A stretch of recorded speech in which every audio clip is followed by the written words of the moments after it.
Boa tarde, boa noite, povo abençoado. Espero que vocês estejam bem. Eu estou bem, graças a Deus. Estou aqui de volta para continuarmos com o nosso devocional. Você que está me fazendo companhia todos os dias, olha, muito obrigada. Deus abençoe sua vida, Deus abençoe sua casa, sua família e que Ele continue falando com você através da sua palavra. Hoje, dia 10 de agosto, nós vamos ler o capítulo 10. Este capítulo já é mais extenso que o 9, tem praticamente o dobro de versículos, mas tem muitos ensinamentos aqui para a nossa vida. Então, pegue a sua Bíblia, eu creio que já está aí ao seu lado, e vamos dar início à nossa leitura de hoje. Aqui nesse capítulo, a justiça e a malignidade é o título dele. Provérbios de Salomão. O filho sábio alegra o coração do seu pai, mas o filho insensato é a tristeza de sua mãe. Os tesouros que são fruto da desonestidade de nada valem, mas a justiça livra da morte. O Senhor não permite que o justo venha passar fome, mas abate a ambição dos ímpios. As mãos preguiçosas empobrecem o ser humano, porém as mãos laboriosas lhe produzem riqueza. Aquele que faz a colheita no verão é filho sensato, mas aquele que dorme durante a ceifa é filho que causa vergonha. Sobre a cabeça do justo há bênçãos, mas na boca dos perversos reside a brutalidade. A memória do justo é abençoada, mas o nome dos perversos cai em podridão. O sábio de coração aceita os mandamentos, mas o insensato de lábios vem a arruinar-se. Quem caminha com integridade anda em segurança, mas quem segue por trilhas tortuosas será descoberto. Aquele que se comunica com olhares maliciosos provoca infelicidades, assim como a boca do insensato o leva à destruição. Os lábios do justo são fonte de vida, mas a boca dos ímpios abriga a violência. O ódio provoca contendas, mas o amor cobre todas as transgressões. Nos lábios do prudente se encontra a sabedoria, mas a vara da repreensão é para as costas do desajuizado. Os sábios acumulam conhecimento, mas a boca do nécio é um atalho para a ruína. Os bens dos ricos são sua cidade fortificada, mas a pobreza é a humilhação dos pobres. O salário do justo lhe proporciona uma vida feliz, mas as rendas do perverso o conduzem ao castigo. Quem recebe bem a disciplina conhece o caminho da vida, mas quem ignora a repreensão desencaminha a si e aos outros. Quem esconde o ódio tem lábios falsos, e quem espalha a calúnia é insensato. Quando se fala demais, é certo que o pecado está presente, mas quem sabe controlar a língua é prudente. A língua dos justos é prata da melhor qualidade, mas o coração dos ímpios quase não tem valor. As palavras dos justos alimentam muitas pessoas, mas os insensatos morrem por falta de juízo. A bênção do Senhor produz riqueza e não provoca sofrimento algum. Para o insensato, praticar a iniquidade é um divertimento, mas o ser humano verdadeiramente inteligente deleita-se na sabedoria. Aquilo que teme o ímpio, isso mesmo lhe acontecerá. O que os justos esperam, lhes será concedido. Como passa a tempestade, assim desaparece o perverso, mas o justo permanecerá firme para sempre. Como vinagre para os dentes e fumaça para os olhos, assim é o preguiçoso para aqueles que o supervisionam. O temor do Senhor prolonga os dias da nossa existência, mas o tempo de vida dos perversos será abreviado. O objetivo do justo será concluído com alegria, mas as ambições dos ímpios darão em nada. O caminho do Senhor é o refúgio dos íntegros, entretanto, será a destruição de todos os que praticam o mal. Os justos jamais serão definitivamente abalados, mas os ímpios pouco permanecerão na terra. A boca do justo produz sabedoria, mas a língua perversa será extirpada. Os lábios justos sabem como falar agradavelmente, entretanto, a boca dos ímpios só tagarela perversidades. Neste capítulo tem diversos versículos que faz referência ao falar, né? Quando aqui no capítulo 8 fala, no versículo 8, aliás, que o sábio de coração aceita os mandamentos, mas o insensato de lábios vem a arruinar-se. aquele que fala sem sabedoria, que fala demais, acaba atraindo coisas ruins para si próprio. Que os lábios do justo são fonte de vida, mas que a boca dos ímpios abriga a violência, né? Aqui na palavra, se não me engano, é em Tiago que está escrito que o poder da vida e da morte está na língua, que a nossa língua tem o poder de produzir tanto a morte quanto a vida através das nossas palavras. E quantas pessoas nós vemos afastadas de Deus, que não querem mais saber de igrejas, porque ouviram palavras que a mataram espiritualmente. Gente, nós temos que ter consciência que a nossa boca, o nosso falar, ela tem poder. Então, nós devemos pronunciar sempre palavras de bênção, palavras de sabedoria, que a nossa boca seja um manancial, seja uma fonte de águas vivas, né? De uma mesma fonte não pode sair água amarga e água doce. Então, da mesma boca não pode sair palavras de maldição e palavras de bênção.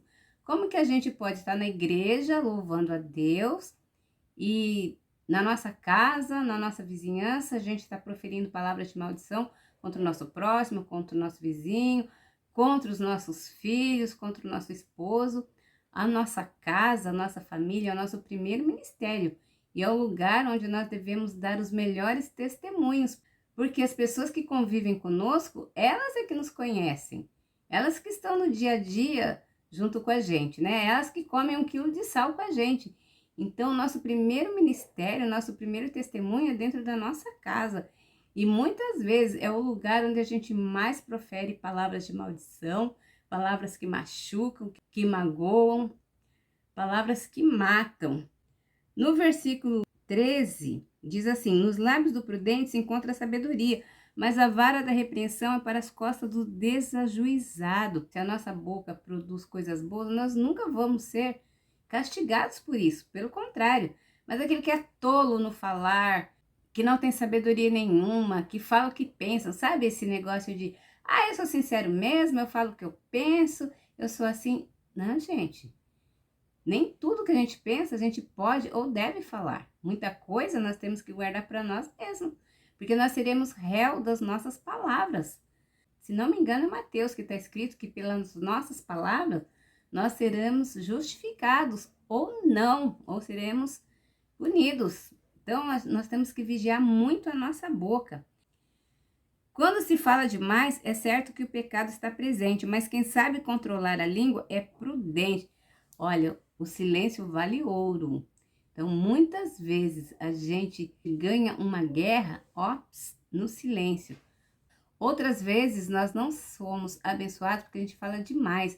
Quando nós temos projetos, quando nós temos planos, quando nós estamos planejando fazer alguma coisa, vamos guardar para nós.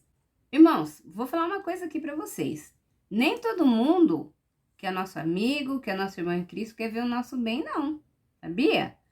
Tem gente que não se alegra com as nossas alegrias, né? A palavra diz, alegrai-vos com os que se alegram e chorai com os que choram. Tem gente que prefere chorar conosco do que se alegrar. Então, se nós estamos planejando algo, se nós estamos já prestes a concretizar algo, melhor ficar, de boca fechada, porque nem todos querem ver o nosso bem. Muitas das pessoas que estão ao nosso redor, elas torcem para o nosso fracasso, para a nossa derrota. Então, no muito falar, a gente acaba entregando aquilo que não deve. Tem muitas coisas que nós só devemos falar para Deus, somente para Deus.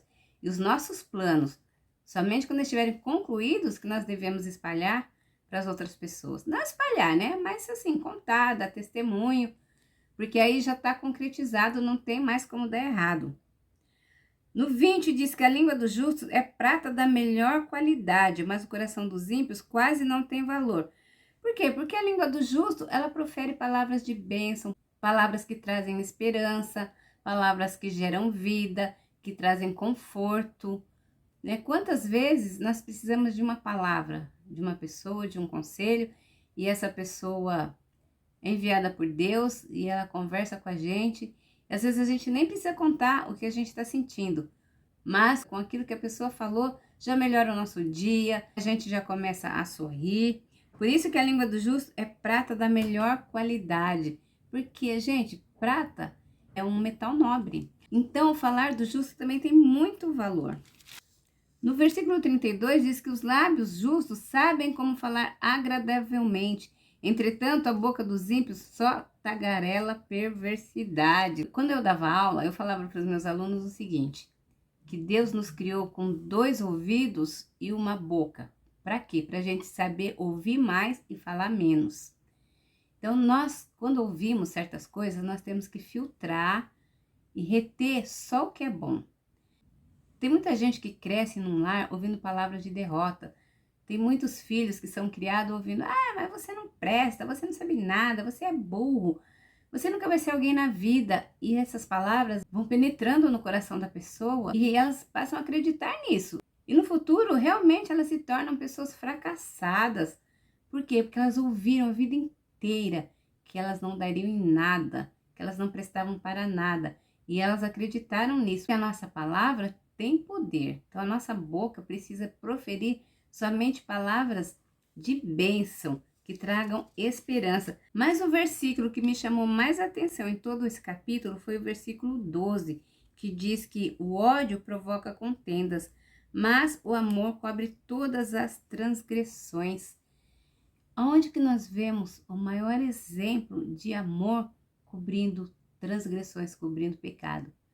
Não foi através de Jesus? O amor de Deus por nós levou Jesus a ser crucificado para cobrir as nossas transgressões. Foi pago um preço muito alto para que hoje eu e você pudéssemos ter acesso ao reino de Deus, pudéssemos ter acesso à palavra. Jesus pagou um preço muito alto na cruz para que os nossos pecados fossem perdoados. Foi a própria vida dele, o sangue dele puro e santo derramado em nosso favor. Esse é o maior exemplo de amor que alguém pode demonstrar. Deus amou o mundo de tal maneira que entregou seu único filho para que todo aquele que nele crê não pereça, mas tenha a vida eterna. Então os nossos pecados, as nossas transgressões foram cobertos pelo sangue de Jesus. O amor, ele encobre as transgressões. Quem ama não tem prazer em ficar fofocando, em trazer à tona os pecados, as falhas do outro. Mesmo porque ninguém é perfeito. Todo mundo tem suas falhas, todo mundo tem seus pecados, todo mundo tem as suas imperfeições. Perfeito só tem um, que é Jesus. E nós estamos caminhando, buscando essa perfeição, buscando a santidade. Nunca vamos nos igualar a Jesus, nunca, mas nós procuramos ser semelhante a Ele nas nossas atitudes, no nosso tratar com o próximo, porque Jesus mesmo falou que nós temos que amar o nosso próximo como nós amamos a nós mesmos, né? Então, se eu não quero o mal para mim, eu também não devo querer o mal para o meu próximo.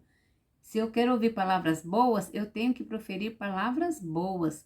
Essa que é a verdade. Então, irmãos, meditem nesse capítulo. Tem muitos versículos aqui que eu não comentei, mas que vai trazer esperança, vai trazer ensinamento, vai trazer sabedoria se nós observarmos e colocarmos em prática tudo que está escrito aqui, tá bom?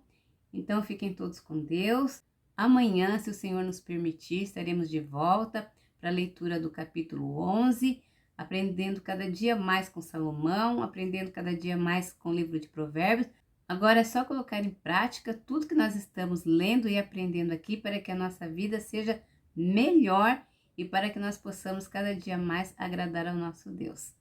Tá bom, gente? Então é isso. Fiquem todos com Deus, que a paz do Senhor Jesus seja com cada um e até o próximo vídeo. Tchauzinho. Beijo, galera.